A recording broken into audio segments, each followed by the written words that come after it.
අපි ගමන් කරන මේ ජීවිතයේ මනුෂ්‍යයෙකුට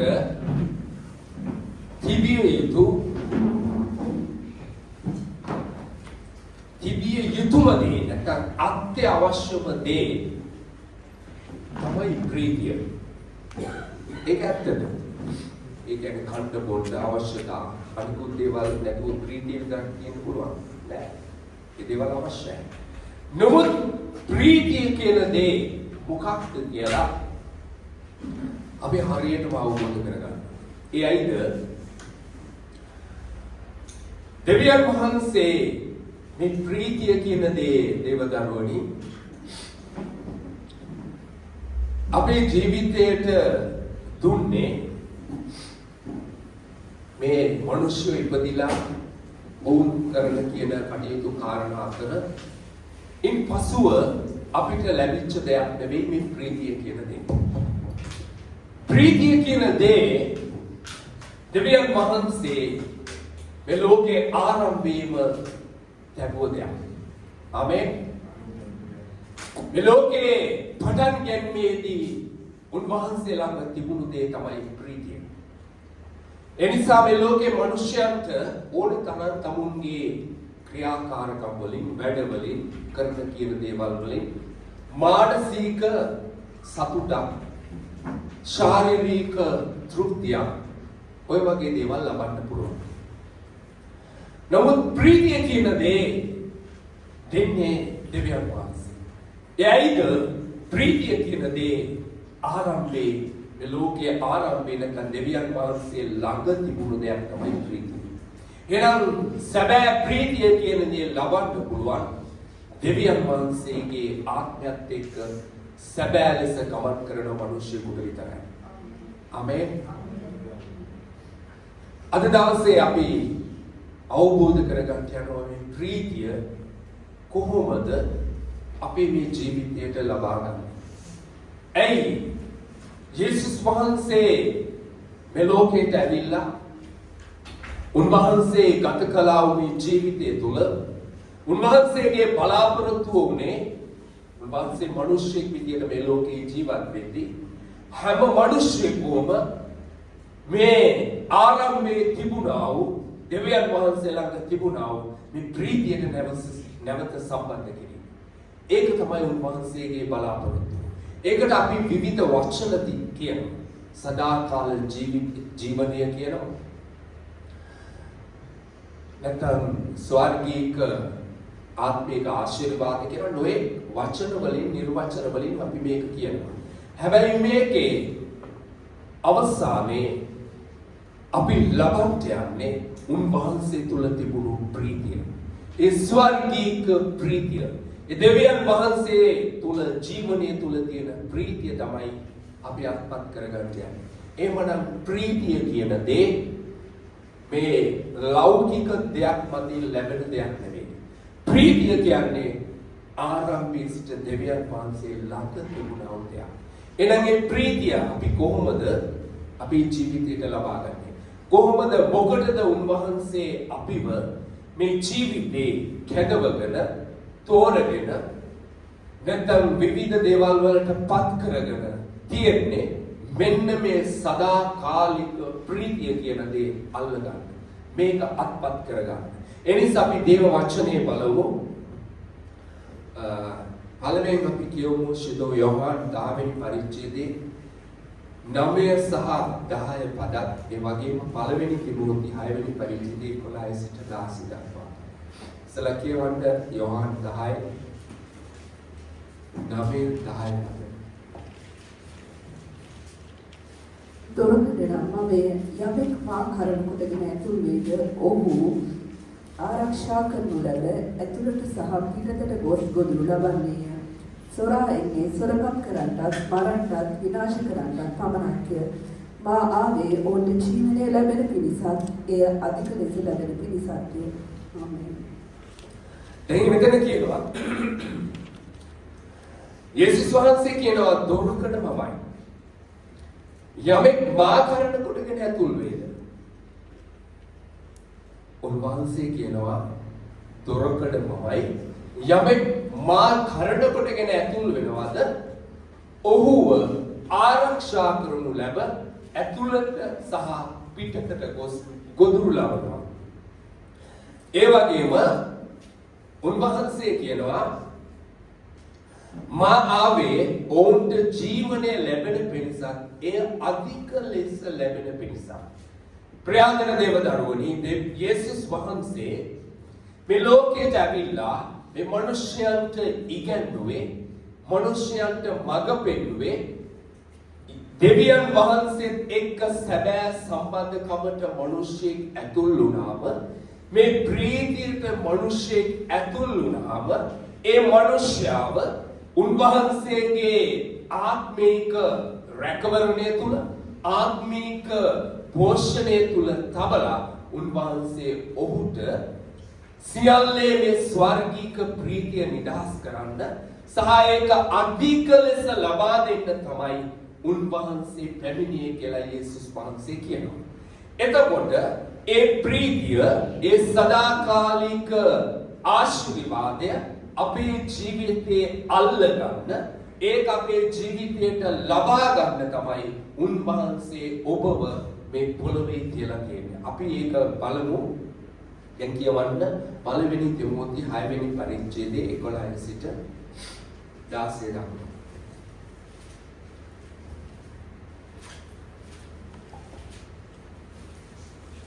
පළවෙනි තිමෝති 6:11.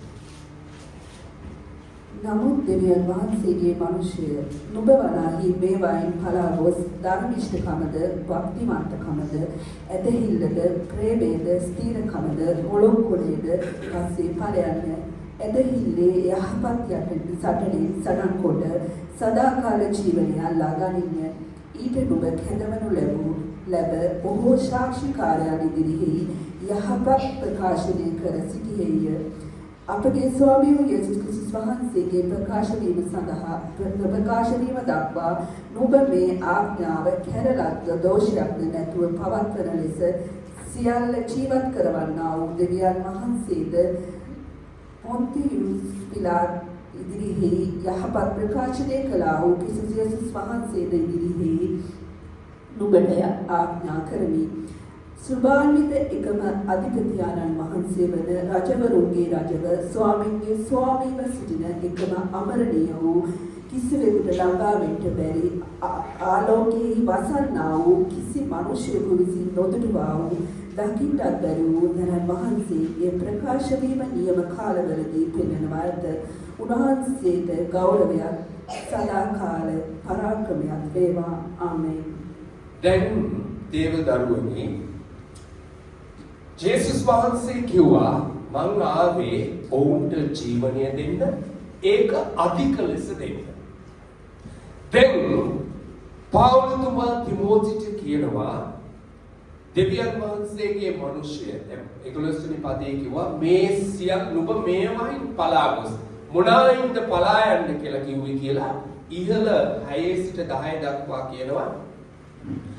මේ ලෝකේ මිනිස්සු ගමන් කරන්නා වූ ගමනවල ලෞකික ආසා තෘෂ්ණා ඔස්සේ ගිහිල්ලා ඒ මලපත් වලට අසු වෙලා තමුන්ගේම ජීවිතයට විනාශයක් ළඟා කරගෙන මිනිස්සු විනාශයේ මාවතේ යනවා. නමුත් පවුල්තුමා තිමෝතිට කියනවා නුඹ මේවායින් පලා ගොස් කොහොමද ගමන් කරන්න කියන්නේ? ධර්මිෂ්ඨකමද, භක්තිවන්තකමද, ඇදහිල්ලද, ප්‍රේමයද, ස්ථීරකමද, මුලගුණයද පස්සේ ඵලයක්ද? ඒ විතරක් නෙවෙයි, ඇදහිල්ලේ යහපත් සටනෙන් සටන් කොට සදාකාල ජීවනය අල්ලා ගන්න. දැන් දේව දරුවනි, ඔබව ගමන් කරන මේ ජීවිතයත් අපිට තියෙන්නේ සටනක්. අපිට දවස්පතා මේ ජීවිතේ ඉස්සරහට යන්න තියෙන ගමන ඇවිල්ලා සටනක්. අපේ මේ ලෞකික ජීවිතයේ අවශ්‍යතා කාරණා, පවුලේ කාරණා, දරුවන්ගේ කාරණා, අපේ අනාගත බලාපොරොත්තු ඉලක්ක, මේ හැම දේවල්ම අපිට ළඟා කරගන්න තියෙනවා. මේ හැම දේවල්ම අපිට ඉෂ්ට කරගන්න තියෙනවා.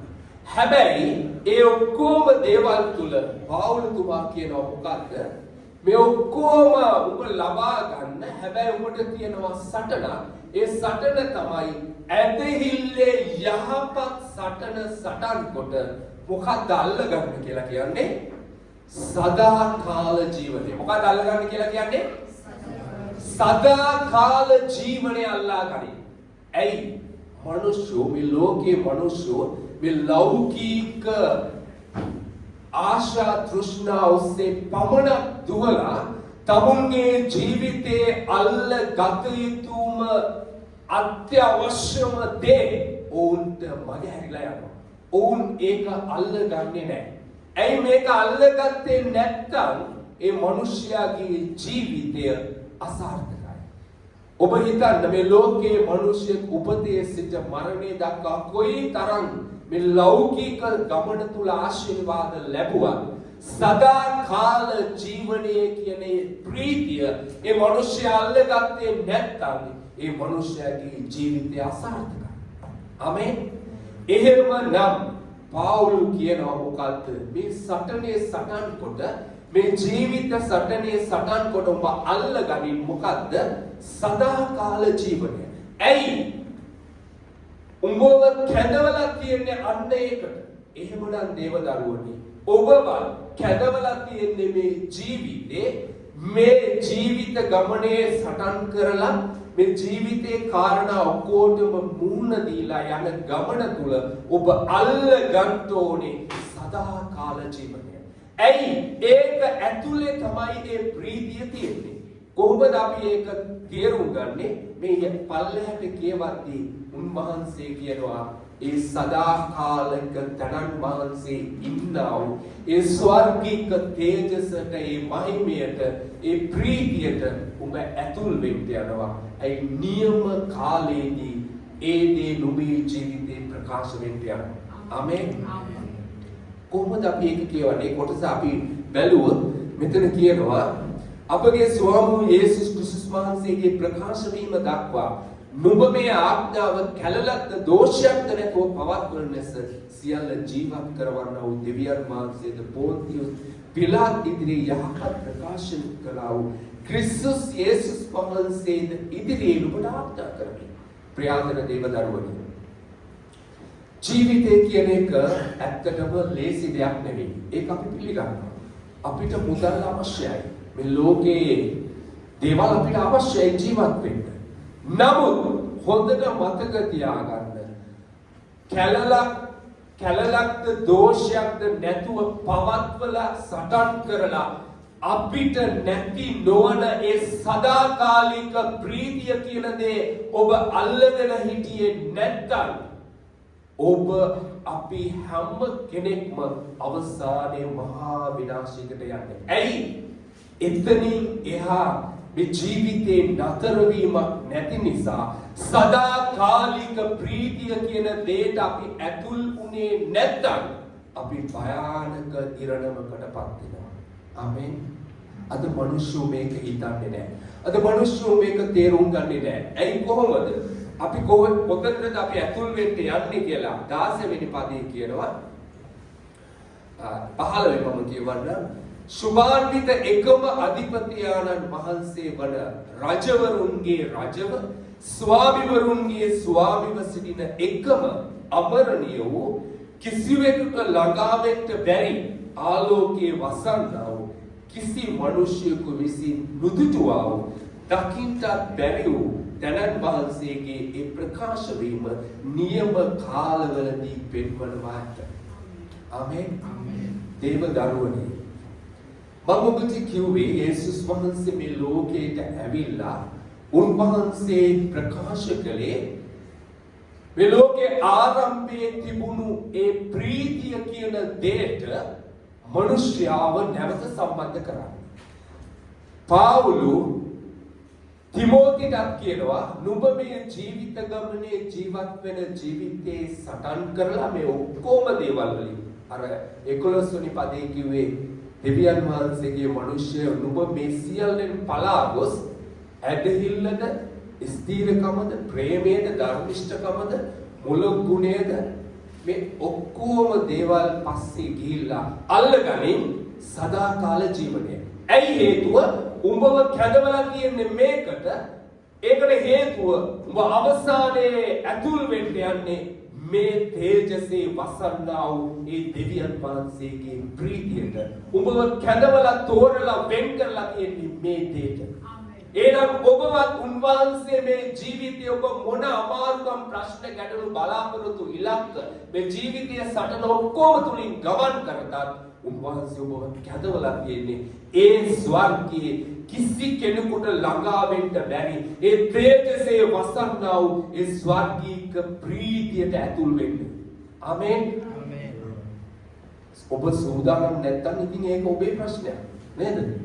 මේ ජීවිතේ ඔය පාස්ට් එක කිව්වට අපිනේ දන්න ජීවත් වෙන හැටි ජීවත් වෙන්න තියෙන අමාරුව කොයිතරම් මුදල් අවශ්‍යද දරුවන්ගේ කාරණා කරන්න ඕන අර ප්‍රශ්නේ තියෙනවා මේ ණය තියෙනවා මේ ගැටලු තියෙනවා ගොඩාක් දේවල් තියෙනවා ඔය ඔක්කොම හරි හැබැයි ප්‍රේමවත් දේවදරුවනේ මේ ඔක්කොම රහසක් තියෙනවා මේ ඔක්කොම ජය ගන්න රහසක් තියෙනවා අද මිනිස්සුන්ට අවබෝධ වෙලා නැති මේ රහස තමයි ඔබ මොන ප්‍රශ්නයක හිටියා මොන බලාපොරොත්තු තුල හිටියා ඔබට ඕනම වගකීමක් බරක් ඔබේ ජීවිතේ තිබ්බා හොඳට මතක තියාගන්න ඔබට එකක් මගහැරිලා තියෙනවා ඒ මගහැරුණු දේ නිසා තමයි ඔබ ගොඩක් බය වෙලා එහෙම නැත්නම් ගොඩක් මානසික පීඩනකින් යුතුව මේ ගමන යන්නේ හැබැයි ඔබ මේ දේ අල්ලගත්තා නම් ඒ ඔක්කොම ප්‍රශ්න වලට විසඳුම තියෙනවා ඒ මොකක්ද? ඒ මොකක්ද නෙවෙයි මම දැන් දේශනා කරපු මේ කියපු දේමයි. ඒ මොකක්ද? ඒ ස්වර්ගීක ප්‍රීතිය උන්වහන්සේ ආරම්භයේදී තබලා තිබුණු ඒ ස්වර්ගීක ප්‍රීතියේ ඔබ පංගුකාරයෙක් නම් ඔබ සම්බන්ධ වෙලා ඉන්නවා නම් ඔබ හමුවේ තියෙන හැම ප්‍රශ්නයකටම උන්වහන්සේ තුල විසඳුම. ආමේන්. ඇයි ඒ සදාකාලික ආරම්භයේ තිබුණු ප්‍රීතියත් එක්ක ඔබ සම්බන්ධයි කියන්නේ ඔබ දෙවියන් වහන්සේගේ ඒ ආත්මික ආශිර්වාදයත් එක්ක ඔබ සම්බන්ධයි. ඒ තේජසේ වසන්නා වූ දෙවියන් වහන්සේත් එක්ක ඔබ සම්බන්ධයි. ඒ සම්බන්ධතාවය ඔබ හමුවේ තියෙන හැම ප්‍රශ්නයකටම විසඳුම ගෙනල්ලා දෙනවා. ආමේන්. අද මිනිස්සු මේක දන්නේ නැහැ. මිනිස්සු හිතන්නේ අපි අපේම ශක්තියෙන් අපි හැම දෙයක්ම කරගන්න ඕන. අපේම හැකියාවෙන් හැම දෙයක්ම කරගන්න ඕන. නේද? සමහර දේවදාසයෝ හිතන්නේ ඒවයි. යේසුස් වහන්සේ කුරුසිය නැගිලා මේ ඔක්කොම මිනිස්සු මුදාගත්ත එක පාපේ කුලිය ගෙවලා තියෙනවා. ඔව්. දේවදාසයන්ගේ අදහස වෙන්න පුළුවන්. ඔව් ස්වාමීනි ඔබ කුරුසිය නැගනවා ඒක හරි ඒකට පොඩකින් මට තියෙනවා මම තමයි මේක අරගෙන යන්නේ. මට තමයි මේ බර තියෙන්නේ. කිතුනුත් හිතන්නේ යේසුස් වහන්සේ ඔක්කොම කරා හරි. හැබැයි මගේ ශක්තියෙන් තමයි මම මේ ජීවිත ගමන ජය ගන්නේ. නෑ. දේවදරුවනේ ස්වර්ගීක ප්‍රීතියත් එක්ක ඔබ සම්බන්ධයි නම් ඒ සම්බන්ධකම ඔබ සැබෑවටම ඔබේ ජීවිතය අත්පත් කරගෙන ඉන්නවා නම් දෙවියන් වහන්සේ තුරු සියල්ල මුසුලනවා. ඇයි හේතුව? ඒක දෙවියන් වහන්සේ ස්වර්ගයේ තබලා තිබුණු ඒ ආරම්භයේ උන්වහන්සේ තුල තිබුණු ආත්මික ආශිර්වාදයක්. යේසුස් වහන්සේ එකයි කිව්වේ මම ආවේ උන්ට ජීවනය දෙන්න. ඒක අධික ලෙස දෙන්න. ඒ කෙනාට මොකක්ද ලැබෙන ආශිර්වාදය? ඔහු ආරක්ෂා කරනු ලැබ ඇතුළට සහ පිටතට ගොස් ගොදුරු ලබනවා. ආමේන්. ඒ ස්වර්ගික ආශිර්වාදය ඒ මිනිසයා උරුම කරගන්නවා. ඒ ස්වර්ගික ප්‍රීතිය තුල ඒ මිනිසයා ගමන් කරනවා. එහෙමනම් දේවදරුවනි මේක ඔබේ ජීවිතය ඔබ ලබා ගන්න. අද බොහෝ අය දන්නේ නැහැ. බොහෝ අය තේරුම් ගන්නේ ආත්මික ආශිර්වාදය කියන්නේ මොකක්ද කියලා. දැන් යේසුස් වහන්සේ මේ ලෝකයට ඇවිල්ලා උන්වහන්සේ දේශනා කරා. මඟ පෙන්වුවා. ඊට පස්සේ උන්වහන්සේ ස්වර්ගයට ගිහිලා උන්වහන්සේ කිව්වා මම ඒ සැනසෙලිකාරයන් වහන්සේව ඒ ආත්මයන් වහන්සේව නුඹලා වෙතට එවනවා. උන්වහන්සේ ආවම නුඹලාට මුළු සත්‍ය කරා උන්වහන්සේ මඟ පෙන්වනවා කියන කොටස් තියෙන්නේ යෝහන් 16:13 සිට 15 දක්වා. දැන් උන්වහන්සේ කියනවා විශේෂ දෙයක්. මෙන්න මේක උතර තේරුම් ගන්න. යේසුස් වහන්සේ කිව්වා වූ වචන අපි දේව වචනේ තුලින් විසුද්ධ බයිබලයේ ලියලා තියෙන දේවල් වලින් අපි ඉගෙන ගන්නවා. ඒකේ ඒ වචන අපේ ජීවිතවලට යම් මඟ පෙන්වීමක් දෙනවා. හැබැයි උන්වහන්සේ කිව්වා ඒ කියවන්නේ කොටස 13 සිට 15 දක්වා යෝහන් 16 ඊට වැදගත් දෙයක් තියෙනවා ඔබේ ජීවිතයට ලබා ගන්න. එසේ වී නමුත් උන්වහන්සේ නම් සැබෑ කමයාඥාණන් වහන්සේ ආකල උන්වහන්සේ මුළු සත්‍ය කරා නුඹලාට මඟ පෙන්වනසේක. මක්නිසාද උන්වහන්සේ තමන්ගේම උපදවා කතා නොකර උන්වහන්සේ අසන දේ කියා පැමිණෙන්න තිබෙන දේ නුඹලාට ප්‍රකාශ කරනසේක. උන්වහන්සේ මා ගෞරවයට පමනවනසේක. මක්නිසාද උන්වහන්සේ මා සන්තක දෙයින් රැගෙන නුඹලාට ප්‍රකාශ කරනසේක. පියාණන් වහන්සේ සන්තක සියල්ල වාගේය. එහි උන්වහන්සේ මා සන්තක දෙයින් රැගෙන නුඹලාට ප්‍රකාශ කරනසේකයි කීවේමි. යේසුස් වහන්සේ කියනවා ඉතා වැදගත් දෙයක්.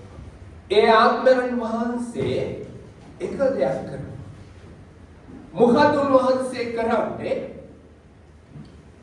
දැන් දේව වචනේ යේසුස් වහන්සේ කිව්ව දේවල් මේ බයිබලයේ අපි දකිනවා. හැබැයි මෙතනදී උන්වහන්සේ කියනවා ඒ තනන් වහන්සේ ආවයින් පස්සේ මා සන්තක දෙයින් රැගෙන නුඹලට කතා කරා. එහෙම නැත්නම් දේව වචනේ උන්වහන්සේ කිව්ව වචන අපිට තියෙනවා. මොකක්ද එන සුද්ධාත්මයන් වහන්සේ කරන්නේ? සුද්ධාත්මයන් වහන්සේ කරන්නේ දේව දරුවනි දැනුතු ජේසුස් වහන්සේ විසින් මේ සභාවට ඔබට දිය යුතු දේ සුද්ධාත්මයන් වහන්සේ හරහා යේසුස් වහන්සේගෙන් ඔබේ ජීවිතයට ලබලා දෙනවා. ආමේන්. දේව වචනේ උන්වහන්සේගේ වචනේ උන්වහන්සේ උගන්වපු ඉගැන්වීම් තියෙනවා. ඒක හරි. නමුත් යේසුස් වහන්සේම කියනවා උන්වහන්සේ ආවම මා සන්තක දේ අරගෙන උඹලාට දෙනවා. පියාණන් වහන්සේ සන්තක සියල්ල මගේ. උන්වහන්සේ කියනවා ඒ ආත්මයන් වහන්සේ ඇවිල්ලා මොකද්ද කරන්නේ? උඹලාට හරියට මේ ජීවිතයේ ජය ගන්න පිණිස මා සන්තක තව දේවල් තියෙනවා. ඒ දේවල් උඹලාට ඒ ආත්මයන් වහන්සේ ලබලා දෙනවා. එහෙමනම් දේව දරුවනි ඔබ දෙවියන් වහන්සේගේ ආත්මයත් එක්ක හොඳ සම්බන්ධතාවයක් තියෙන්න ඕනේ. මේ දේව වචනේ යේසුස් වහන්සේ ළඟ තිබෙන ඒ රහස ඔබේ ජීවිතයට ආත්මයන් වහන්සේ හරහා ලබා ගන්න. ආමේන්. උන්වහන්සේමයි කියන්නේ මම නෙමෙයි යේසුස් වහන්සේමයි කියන්නේ. මා සන්තක දෙයින් රැගෙන උන්වහන්සේ උඹලට කතා කරනවා. දැන් මේක උන්වහන්සේ කිව්වේ තව ආත්මයන් වහන්සේ ඇවිල්ලා තියෙන වෙලාවද? ඇවිල්ලා තිබුණේ එතකොට නැහැ. ඒ සුද්ධාත්මයන් වහන්සේ තාම මේ පොළොවට එවලා නැහැ. නමුත් යේසුස් වහන්සේ කියනවා ඒ ආවයින් පස්සේ උන්වහන්සේ කරනවා මේ වැඩේ. මා සන්තක ස්වර්ගයේ දේවල් කියනවා. මාගේ පියාණන් වහන්සේ සන්තකයේ දේවල් තව තියෙනවා. ඒ දේවල් අරගෙන ඔබලාට උන්වහන්සේ කතා කරන්න යනවා. ආමේන්. මෙන්න මේ ස්වර්ගීක ප්‍රීතිය උන්වහන්සේ අපේ ජීවිතයට නිදහස් කරන හැටි. එහෙමනම් දේව දරුවනි මේ ජීවිත ගමන ඔබ හොඳට තේරුම් ගන්න අවශ්‍යයි. පෞල් වශයෙන් ගමන් කරද්දී ජීවිතේ ජය ගන්න ගොඩාක් දේවල් තියෙනවා. ඒ ඔක්කොම හරි. නමුත් ස්වර්ගීක ප්‍රීතිය කියන දේට ඔබ සම්පූර්ණ බැඳුල් වෙන්න ඕනේ. ඇයි ඒ ස්වර්ගීක ප්‍රීතිය කියන්නේ මොකක්ද? මේ කොටසේ පැහැදිලිව කිව්වා කිසි මිනිසෙකුට ළඟා වෙන්න බැරි අමරණීය කිසිවෙකුට ළඟා වෙන්න බැරි වූ ආලෝකයේ වසන්නා වූ කිසි මිනිසෙකු විසින් නොදුටුවා වූ දකින්නට බැරි වූ ඒ තනන් වහන්සේගේ ප්‍රකාශ වීම නියම කාලවලදී පෙන්වනවා ඔබට. ආමේන්. අපි කොහොමද ඒක තේරුම් ගන්නේ? ඔබට හිතන්න පුළුවන් ද ඇත්තට මේ ස්වර්ගික සම්බන්ධතාවය අපිට මේ පොළවේ ලබන්න පුළුවන් කියලා? පැහැදිලිවම පුළුවන්. ඒක ලබන්නේ සැබෑ ලෙස දෙවියන් වහන්සේගේ ආත්මයත් එක්ක සම්බන්ධතාවයේ ඉන්න මනුෂ්‍යයා. ඒකයි කිව්වේ මේ ලෝකේ කාරණා ඔස්සේ බොහෝ නලංගු වෙලා තමුන්ගේ ජීවිතේ වට පටලවගෙන දෙවියන් වහන්සේත් එක්ක යන ගමනට බාධාවක් ඇති කරගෙන ඔබ මේ ජීවිතේ ගමන් කරන්න එපා. සියල්ලෙන් නිදහස් වෙන්න. සම්පූර්ණයෙන් ඔබේ සිත ස්වාමීන්ට බාර දෙන්න. ඇයි උන්වහන්සේට කරන්න බැරි නම් ඔබට පුළුවන් දෙයක් කරන්න. කිසිසේත් බෑ. දෙවියන් වහන්සේට කරන්න සියල්ලම පුළුවන් නම් ඔබට අවශ්‍ය සියල්ලම උන්වහන්සේට බාර දීලා ඔබ නිදහස් වෙන්න. අද අපි කරන්නේ ඔක්කොම අපේ ජීවිතේ උළුවේ දරාගෙන අපි පොරබදනවා. ඉතින් යන්න බෑ නම. ප්‍රියාදර දේවදරුවනි මේ ජීවිතය ඔබ හරියට තේරුම් ගන්න ඕනේ. කොහොමද ක්‍රිස්තුස් වහන්සේත් එක්ක මේ ගමන යන්නේ? කොහොමද සැබෑ ලෙස දෙවියන් වහන්සේත් එක්ක සම්බන්ධතාවයෙන් ජීවත් වෙන්නේ කියලා. ඒ නිසා මේ ස්වර්ගික ප්‍රීතිය කොහොමද මේක සැබෑ සත්‍යයක් කියලා අපි බැලුවොත් ඒ වචනේ එලිදරව් පොතේ 21 වෙනි පරිච්ඡේදයට පොඩ්ඩක් බලන්න. මේ සත්‍ය දේව දරුවනි අපි තේරුම් ගන්න ඕනේ. නැත්නම් අපි හිතන්නේ මේක නිකම් සුරංගනා කතාවක් කියලා.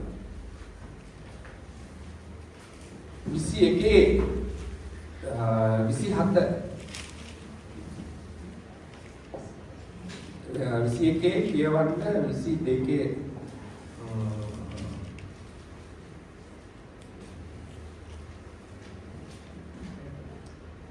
23 සිට 27 දක්වා කියවන්න.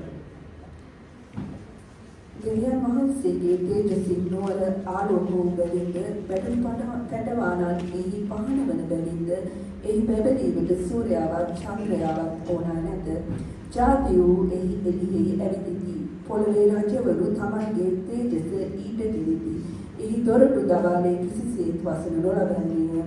මක් නිසාද එහි රාත්‍රියක් නොවන්නේය. ඔහු ජාතින්ගේ තේජසත් ගෞරවයත් ඊට ගෙනෙනවා ඇත. බැටළු පැටවානන්ගේ ජීවන පොතෙහි ලියන ලද්දෝන් මිස අපවිත්‍ර දෙයක්වත් පිළිකුළු බොරු දෙයක් කරන්නේවත් කිසිසේත් එහි ඇතුල් නොවන්නේය. අද 22 ඉඳලා 5ක් කොටසක් කියනවා. තවද දෙවියන් වහන්සේගේද බැටළු පැටවානන්ගේද සිංහාසනයෙන් නික්මෙන්නා වූ පණිගුමෙන් දීප්තිමත් වූ ජීවනදායක වතුර ඇති ගංගාවක් එහි වීදිය මැද ඔහු මට පෙනීය. ගඟේ මේ පැත්තේද ඒ පැත්තේද 12 ආකාරයක ඵල දරන මාස්පතා ඵලදල ජීවන වෘක්ෂය තිබුණේය. ඒ වෘක්ෂයේ කොළ ජාතීන්ගේ සුවවීම පිණිසය. කිසි ශාපයක් තවත් නොවන්නේය. එහි දෙවියන් වහන්සේගේද බැටළු පැටවානන්ගේද සිංහාසනය වන්නේය. උන්වහන්සේගේ මෙහෙකරුවෝ උන්වහන්සේට නමස්කාර කරන්නේ උන්වහන්සේට මෙහෙ කරන්නෝය. ඔහු උන්වහන්සේගේ මුහුණ දකින්නෝය. උන්වහන්සේගේ නාමයද ඔවුන්ගේ නරල්වල තිබෙන්නේය. එහි රාත්‍රියක් තවත් නොවන්නේය. පහන් ආලෝකයවත් සූර්යාලෝකයවත් ඔවුන්ට ඕන නැත. මක් නිසාද ස්වාමී දෙවියන් වහන්සේ ඔවුන්ට ආලෝකය දෙනසේක. ඔහු සදාකාලිකව රජකම් කරන්නෝය. දැන් ඒ කොටසේ පැහැදිලිව කිව්වා මේ ස්වර්ගීක ප්‍රීතිය තියෙන තැන කිසිම දුකක් වේදනාවක් ශාපයක් මේ කිසිම දෙයක් නැහැ. උන්වහන්සේගේ මෙහෙකරුව උන්වහන්සේට මෙහෙ කරමින් උන්වහන්සේගේ මූණ දකිමින් ඒ සදාකාලික ප්‍රීතියේ ඉන්නවා. එතන මොකද්ද තියෙන තව ආශිර්වාද 23 වෙනි පදයේ කිව්වා දෙවියන් වහන්සේගේ තේජසින් නුවර ආලෝක වූ බැවින්ද පැටළු පැටවානන් එහි පහන බැවින්ද එහි බැබලීමට සූර්යාවත් චන්ද්‍රයාවත් ඕනා නැත. දේවදරුවනි සැබෑ ලෙස දෙවියන් වහන්සේගේ මිනිස්සේ දෙවියන් වහන්සේගේ ආත්මයත් එක්ක මේ ජීවිතයේ මේ පොළවේ ගමන කරද්දී එයා සම්බන්ධ වෙලා ඉන්නේ තවත් මිනිස්සුෙකුට නෙවෙයි. එයා සම්බන්ධ වෙලා ඉන්නේ දෙවියන් වහන්සේගේ ආත්මයට. එයා දෙවියන් වහන්සේගේ ආත්මයට සම්බන්ධ වෙලා ඉන්නේ උන්වහන්සේගේ ආත්මයන් වහන්සේ විසින් ඒ මිනිස්යාව රැගෙන යනු ලබනවා. ආත්මිකව මඟ පෙන්වනු ලබනවා. අන්න එතකොට මේ දේව වචනේ ලියලා තියෙන ස්වර්ගීක ප්‍රීතිය ඒ මිනිස්යා තමුන්ගේ ජීවිතේ අත්පත් කරගන්නවා. ආමේන්. ඇයි මේ කොටසේ සඳහන් වෙලා තියෙන ලෙස ඒ තැනදී එතන කියනවා දෙවියන් වහන්සේගේ තේජස තියෙනවා. ඒ වගේම බැටළු පැටවනන් එහි පහනවන බැරි. දැන් ඔබේ ජීවිතේ පහන නැත්නම් ආලෝකය කියන්නේ කවුද? ක්‍රිස්තුස් වහන්සේ ඔබේ ජීවිතේ මූලිකත්වයේ ස්වාමිත්වයේ ගන්නවා නම් එතන තමයි ඔබේ ජීවිතේ ක්‍රිස්තුස් වහන්සේ පහනව සිටින්නේ. එන්න ඒ මිනිසයා මේ ජීවිත ගමන කරද්දී ඔහු ස්වර්ගික සම්බන්ධතාවයේ ඉන්න මිනිසෙක්.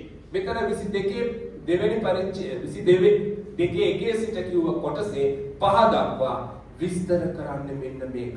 මේ ස්වර්ගීක ප්‍රීතිය එහි ශාපය නැහැ, එහි දුක නැහැ, වේදනාව නැහැ, ප්‍රශ්න ගැටලු මේ ජීවිතේ ඕන තරම් තියෙන්න පුළුවන්. හැබැයි ඒ මනුෂ්‍යයා ස්වර්ගික සම්බන්ධතාවයේදී ප්‍රීතිය කියන දේ මොනම වාතාවරණයක් නිසාවත් ඒ මනුෂ්‍යයාගේ ජීවිතයෙන් අයින් වෙන්නේ නැහැ. සතුට කියන දේ නැති වෙයි.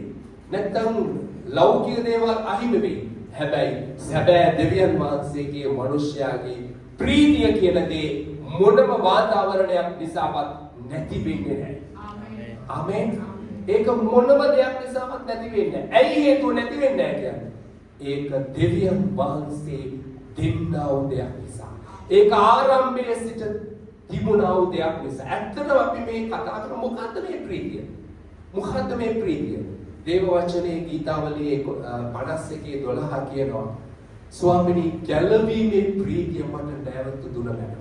මෙන්න ඊටාම වැදගත් වචනයක්. දේවදරුවනි ප්‍රීතිය කියන දේ ඔබේ ජීවිතයට ඇතුල් වෙන්නේ පළවෙනිම ඔබ සැබෑ ලෙස උන්වහන්සේව පිළිගත්තාම ඒ ගැලවීම තුලින් තමයි ප්‍රීතිය ඔබේ ජීවිතයට ඇතුල් වෙන්නේ. ආමෙන්. ඒ ප්‍රීතිය තමයි රහසක්ව මේ ජීවිතේ මොන ප්‍රශ්න ගැටලු අමාරුකම් තුලින් ගමන් කරා සැබෑ දෙවියන් වහන්සේගේ මනුෂ්‍යයාගේ ප්‍රීතිය නැති වෙන්නේ නැත්තේ ඒ ගැලවීමෙන් පස්සේ ඒ මනුෂ්‍යයාගේ ජීවිතේට දෙවියන් වහන්සේ දුන්නා වූ ප්‍රීතිය. ඒක තමයි නියම ප්‍රීතිය. ඒක මොනම දෙයක් නිසාවත් නැති වෙන්නේ නැහැ. මොන හේතුවක් නිසාවත් නැති වෙන්නේ නැහැ. මොන දුකක් වේදනාවක් ප්‍රශ්නයක් ආවත් සැබෑ ප්‍රීතිය මනුෂ්‍යයාගේ දෙවියන් වහන්සේ දුන්නා වූ ප්‍රීතිය නැති වෙන්නේ නැහැ. අද ලෝකයේ මිනිස්සුන්ට යම් දේවල් අහිමි වෙති, අලාභ වෙති, ප්‍රශ්න වෙති. ඔවුන්ගේ ජීවිතයේ දුකට නැත්නම් ඔවුන්ට සතුට කියන්නේ අහිමි වෙනවා. හැබැයි සැබෑ කිතුණු දේවදරුවෙක්ගේ ජීවිතයේ මොන දේ අහිමි වුණත් ප්‍රීතිය අහිමි වෙන්නේ නැහැ. ඇයි? මේ ලෝකයේ මිනිස්සු නොදන්නා වූ ආත්මීක සම්බන්ධතාවයකින් මිනිස්සු ජීවත් වෙන්නේ. ඒ මිනිස්යාගේ ජීවිතය ඒ තියෙන වූ ප්‍රීතිය වචන වලින් සමහර විට අපිට කියන්න බෑ. ඒක විස්තර කරන්න බෑ. හැබැයි දෙවියන් වහන්සේ මිනිස්යා තුල තබලා තියෙනවා ඒක. එහෙමනම් ඒක කොහේ තිබ්බ දෙයක්ද? ඒක ස්වර්ගයේ ඉන්න දෙවියන් වහන්සේ ළඟ තිබ්බා වූ දෙයක්. ඒක තමයි සැබෑ ප්‍රීතිය. එනම ඔබේ අහනවා ඔබ කී දෙනෙක් මේක ඔබේ ජීවිතේ අත්පත් කරගෙන ඉන්නවද? ඔබ කී දෙනෙක් මේක අත්පත් කරගෙන ඉන්නවද? මේ ස්වර්ගික තේජස ඒ දෙවියන් වහන්සේගේ ස්වර්ගික සම්බන්ධතාවෙන් ගලා එන්නා වූ ඒ සහනය, ඒ සුවය, ඒ සතුට, ඒ ප්‍රීතිය ඔබ කී දෙනෙක් අත්පත් කරගෙන ඉන්නවද මේක එලිදරව් 22 කිව්වා වූ ලෙස? ටිකක් කල්පනා කරලා බලන්න. මේ ජීවිතේ ගමන් කරන ගමන තුළ පෞලක් වශයෙන් යද්දී කොයිතරම් ඔබ ප්‍රීතියෙන් ගමන් කරනවද? හරි? පෞලක් ඉස්තේ අධිරාජ්‍ය ලේසි නෑනේ. අමාරුනේ. ඇයි? අද මිනිස්සු හිතන්නේ අපි හරි හම්බ කරගෙන හැම දෙයක්ම කරද්දී ඒ තුලින් අපේ ජීවිතයට ප්‍රීතිය කියන දේ ලබා ගන්න පුළුවන් කියලා. දැන් අපිත් මේ ඉතාලියට ඇවිල්ලා හරි හම්බ කරගෙන නේද ජීවිතේ බලාපොරොත්තු ඉෂ්ට කරගෙන ගමනක් යන්න උත්සාහ කරනවා. හැබැයි ඔබ කී දෙනෙක් ප්‍රීතියෙන් ඉන්නවද? ඒ දේව වචනේ කියනවා යාතුමා කියනවා අපි අහවල් රටට ගිහිල්ලා වෙළඳාම් කරගෙන මුදල් උපයගෙන මේ විදියට ජීවිතේ ජයගමු කියලා යාකොබ් පුතේ වයිතන් දෙවියන් පරිච්ඡේදයේ කියනවා. මේ විදියට අපේ සිතුවිලි අතර ඉන්නවා. හැබැයි ඔහු කියනවා මොකද්ද? මේ ජීවිතේ කියන්නේ වෙලාවකට පිළිලා ආයෙ නොපෙනී යන මීදුපක් වගේ. මේ දවස්වල මීදුපක් කියන්නේ මේ නේද? උදේට මීදුම දිනා දවල්ෙදී එන්න අවුව. ඒ නොපෙනී ගිහිල්ලා. ඒ වගේ තමයි මේ ජීවිතය. එහෙනම් අපි කාටවත් කියන්න බෑ අපි මේ විදියට මෙහෙම කරලා ජීවිතේ ජය ගන්නවා කියලා. ඒ ඔක්කොම දෙවියන් වහන්සේ අතේ තියෙන දෙයක්. එහෙනම් ඔබ කළ යුතු මොකද්ද? දෙවියන් වහන්සේට සියල්ලම බාර කිරීම. මම ජපානයේදී අපිත් එක්ක හිටිය මිනිස්සෙක් ජීවිතය ගැන කියද්දි මට මතක් වුණේ. ඒ මිනිස්සයා දැන් මේ කියන්නේ අවුරුදු 50කට එහා කතාවක්. හරිද? අවුරුදු 50කට යා කියන්නේ මම ජපානයට ගියේ 2003 ආවේ 2008. එතකොට මම 2008 එද්දි ඉන්නේ යද්දි අපිත් එක්කම හිටිය මිනිස්සෙක්. ඒ මිනිස්සේ ඊට අවුරුදු 25කට කලින් තමයි ජපානයට ඇවිල්ලා තියෙන්නේ. ඊට අවුරුදු 25කට කලින්. හරිද? તો දැන් මම ජපානයේ ඉඳලා ඇවිල්ලා දැන් මම අවුරුදු 23ක්. right? එතකොට 23ක් නැවිලා.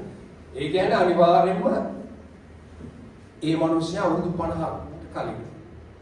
හරිනේ ගණන් හදින්නේ. ගණන් හදින්න හරිනේ. අවුරුදු 50කට කලින් මම අවුරුදු 23ක් මේ ඇවිල්ලා 23යි. එතකොට මං එන්නේ ඉස්සලා අවුරුදු 25කට කලින් තමයි මේ මොනසේ ඇවිල්ලා තියෙන්නේ. අපි දැන් 50ක් කියලා ආසන්න වශයෙන්. දැන් මම ඔබට මේ ජීවිතය ගැන කියන්න හදන්නේ මේ මිනිස්සයා ජපානයේ එතකොට වීසා නැහැ. අපිට මේ හිතුවා වගේ වීසා දෙන්නේ නැහැ. වීසා නැතුව තමයි ආවා කියොත්තියා. ආවොත් ඉතින් ඒ අවුරුදු ගාන ඉඳලා ඊට පස්සේ කියනවා හරි අම්මා. මේ මිනිස්සයා ඇවිල්ලා අවුරුදු 25ක්ම තමුන්ගේ රටට ගිහිල්ලා නැහැ. හැබැයි ප්‍රශ්නේ තියෙන එකක් ගැටලුවක් නෑ. මේ මිනිස්සයා ජපානයේ එද්දි කසාද බැඳලා අලුත් ඇවිල්ලා තියෙනවා. ඒකට නෝනාට පබ්ලික් කම්පැනි ඉදලා තියෙනවා. මිනිස්සයා ජපානයට ආවා. ඊට පස්සේ අවුරුදු ඒ මාස ගානේ බබා හම්බුණා. දැන් නමෙක් හම්බුණා.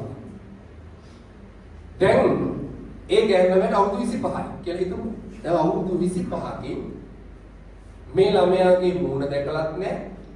එයාගේ නෝනාගේ මූණ දැකලත් නැහැ. මොකද ඒ කාලේ දැන් වගේ ස්මාර්ට් ෆෝන් නැහැ. හරිද? ස්මාර්ට් ෆෝන් ආවේ 2000 ගණන් 2006 කොයිද පස්සේ. එතකොට ස්මාර්ට් ෆෝන් මොකද මේ උඩ කෝල් කරනවා ඇති මූණ දැකලා නැහැ. එතකොට අර ඉපදුණු දරුවගේ මූණ දැකලත් නැහැ. දැන් අවුරුදු 25යි. දැන් අවුරුදු 25යි අර කාටද ළමයාට. කෙල්ලට අවුරුදු 25යි. දැන් මේ මිනිස්සයා ඒ රටේ පොලිසියෙන් අල්ලලා වීසා නැති හින්දා අල්ලලා තමුන්ගේ රටට යවන්න පිලිපිනේ. යවන්න මේ කාණ්ඩනවා මොකටද? යන්න බෑ කියලා. සල්ලි වලට තියෙන ආසාව, සල්ලි වලට තියෙන කෑදරකම කොච්චරද කියන්නේ අවුරුදු 25කින් තමුන්ගේ නෝනාගේ මූණ දැකලත් නැහැ. තමුන්ගේ දරුවගේ මූණ දැකලත් නැහැ. ඒ අවුරුදු 25 කෙල්ලට එයා කසාද බැඳලා දැන් තව දරුවෙකුත් ඉන්නවා. මිනිබිරියගේ මූණ දැකලා නැහැ. ඒත් මේ මිනිස්සයා තමුන්ගේ රටේ පොලිසියෙන් අල්ලලා යවද්දි යන්න බෑ කියනවා. කොයි තරම් මුදල් වලට තියෙන මේ පෙළඹීම ආශාවද කියන්නේ. ඇයි මම ඔබට කියන්නේ ජීවිතයේ කියන දේ මිනිස්සු තේරුම් අරගෙන නැහැ. හිතන්නේ මුදල් තමයි ජීවිතේ. නේද? තමුන්ගේ රටට තමුන්ගේ නෝනගාවට යන්න බෑ කියනවා. සමහර ඉතින් ඇත්තටම නෝනගාවට යන්න බැරිද නැහැ. නෝන වසයිත් නැහැ නේද? ඒ ඉඳ යන්න බෑ කියනවා දන්නේ නැහැ. මේ ඊයේ පෙරේදා රාජ්‍ය සතියේ මේ ශාම් මම ශාම් කියනවා මේ අලුත බඳපු මේ දරුවෙක් එක්ක කතා කර ඉන්නවා මේ ඉතින් මොනවාද දුන්නේ ආවද මං දුවල කන පාත් කරන් බැලුම් අහගෙන ඉන්න පුරුදු වෙන්න කියලා. අර දෙකේ ඒවත් සමහරවිට අත්දැකීම් වෙන්න පුළුවන් නේද? කන පාත් කරන් බැලුම් අහගෙන ඉන්න අද ඉන්න පුරුදු වෙන්න කියලා කිව්වලු. මම දැන් කිව්වද කියලා මට කිව්වා ඒක. ඉතින් මේ ජීවිතේ ප්‍රියාදර දේව දරුවනේ සැබෑ ලෙස අපි තේරුම් ගන්න ඕනේ මේ ලෞකික දේ පසුපස ගමන් කිරීම නොවේ ජීවිතය කියන්නේ. ඒ ස්වර්ගීක ප්‍රීතිය කියන දෙයට ඇතුල් වීම. එහෙමනම් මම ඔබට කියනවා අවසාන වශයෙන් මොකක්ද? මෙන්න මේ සාරාංශය. මොකක්ද සාරාංශය? ප්‍රීතිය කියන දේ දෙවියන් වහන්සේ ආරම්භයේදී මවන ලද දෙයක්. ඒක උන්වහන්සේ ළඟ තිබුණා වූ දෙයක්. ඒ නිසා ප්‍රීතිය කියන දේ මේ ලෞකික මොන දේ අත්පත් කරගත්තත් ඔබට ලබා ගන්න බෑ. ඔබ ලෞකික සතුටක්, තෘප්තියක්, මානසික යම් වූ දෙයක් ලබයි. නමුත් ඔබේ ආත්මයටයි ස්වාමීන් වහන්සේ ප්‍රීතිය කියන දේ නිදහස් කරන්නේ. එතකොට ඒ ප්‍රීතිය ලබාගත් මනුෂ්‍යයාට මේ ජීවිතයේ මොන දේ නැති වුණත් ඒ ප්‍රීතිය නැති වෙන්නේ නැහැ. එහෙනම් ඒ ප්‍රීතියට ඔබ සම්බන්ධ වෙනවා වුණා නම්, ඔබ සම්බන්ධ වෙලා ඉන්නවා නම් මේ ජීවිතයේ ඔබ හමුවේ තියෙන හැම කාරණයකටම විසඳුම තියෙන්නේ එතන ඇයි හේතුව? ඒක තමයි දෙවියන් වහන්සේගේ අභිමුඛත්වයේ තියෙන සම්බන්ධතාවය. එහෙනම් ඒ සම්බන්ධතාවයේ මිනිස්සු ඉන්නවා නම් ඔබේ ජීවිතයේ හැම කාරණාවලට ඒ තුලින් විසඳුම තියෙනවා. එහෙනම් යේසුස් වහන්සේ ඇවිල්ලා මඟ පෙන්නුවේ, උන්වහන්සේ දේශනා කරේ මම ආවේ ඔවුන්ට ජීවනය දෙන්න කියලා. මෙන්න මේ ස්වර්ගීක ප්‍රීතියට, ඒ ආරම්භයේ තිබුණු ප්‍රීතියට මිනිස්යාව සම්බන්ධ කිරීමට. ඒකයි උන්වහන්සේ කිව්වේ මම ආවේ ජීවනය දෙන්න, ඒක අධික ලෙස දෙන්න කියලා. එහෙමනම් ඒ දෙවියන් වහන්සේ, ඒ ස්වාමීන් වහන්සේ, ඒ යේසුස් වහන්සේ සුද්ධාත්මයන් වහන්සේ තුලින්, සුද්ධාත්මයන් වහන්සේ හරහා ඒ යේසුස් වහන්සේ ළඟ තිබෙනා වූ උන්වහන්සේ සන්තකදී ඔබේ ජීවිතයට නිදහස් කරනවා. මොකටද? මේ ප්‍රීතිය සම්බන්ධතාවයේ දිගටම පවත්වගෙන යන්න. ඇයි අවසානයේ ඔබ ඇතුල් වෙන්න යන්නේ කොතනටද? ඒ අමරණීය කිසි මිනිසෙකුට ළඟා වෙන්න බැරි වූ ඒ ස්වර්ගීක තේජසේ සම්බන්ධතාවයේ තැනන් වහන්සේ ඉන්න තැනට තමයි උන්වහන්සේ අපිව සම්බන්ධ කරන්නේ. එහෙනම් මේ ජීවිතයේ උන්වහන්සේ ඔබව තෝරගෙන පත් කරගෙන තියන්නේ මොකටද? පාවුලතුමාර තිමෝතෙට කිව්වේ මේ ජීවිතේ සටන් කරලා මේ ඔක්කොම මේ ලෞකික දේන් පලා ගිහිල්ලා ඔබ අල්ලගනින් සදාකාල ජීවනය. ඇයි? ඒකට තමයි උඹව කැදවලා තෝරගෙන පත් කරගෙන තියෙන්නේ. යේසුස් වහන්සේ යෝහාන් 15:16 කිව්වේ නුඹලා මා තෝරාගත්තා නොව මම නුඹලා තෝරාගෙන පත් කරා. මොකටද? නුඹලා ගොස් ඵලදරන්ට, ඒ ඵල පවතින්නත් පියාණන් වහන්සේගේ නාමයෙන් ඉල්ලන මොනියම් දෙයක් වත් නුඹලාට ලැබෙන පිණිස.